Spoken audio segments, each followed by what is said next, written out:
এখানে প্রথম এখানে মানুষ অনেকে মিষ্টি দেয় গাছের গোড়া আইসা, অনেকে সিন্নি দেয়, অনেকে ওই লাল কাপড় দিয়ে পেঁচায়, এটাকে মনে করে দেবতা সৃষ্টিকর্তা আল্লাহ মনে করে, যার কারণে এটা একটা গুনার কাজ।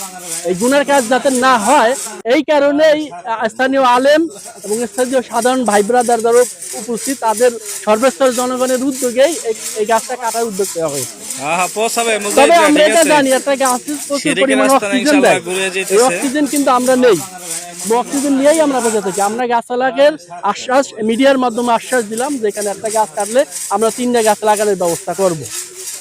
সাথে ওই সময় কথা হয়েছে যখন গাছ কাটা হয়, 5-7 দিন আগে কথা হয়েছে, আপনারা বলতে আপনারা গাছটা কেটে ফেলেন। এই গাছটা নিয়ে যেহেতু গুনার কাজ হইতেছে, ওই গুনাগুলা ওই ব্যক্তির মাথার উপরে যেয়ে পড়বে যে গাছের মালিক।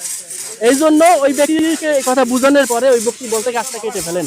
আমার কিন্তু আমার এইটার আবদার ছিল, আমি প্রথম উপস্থিত ছিলাম, পরে আমি আমার কাজে আমি চলে গেছি, পরে আবার শুনছি যে কাজে বাধা সৃষ্টি করতে, পরে আমি আবার আসছি। একত্রিত ভাবে কেউকে নাম বলা যাইতেছে না, সবাই নেতৃত্ব। পৌঁছাবে মুজাহিদরা, ঠিক আছে। শিরিকের আস্তানা ইনশাআল্লাহ ঘুরে যেতেছে।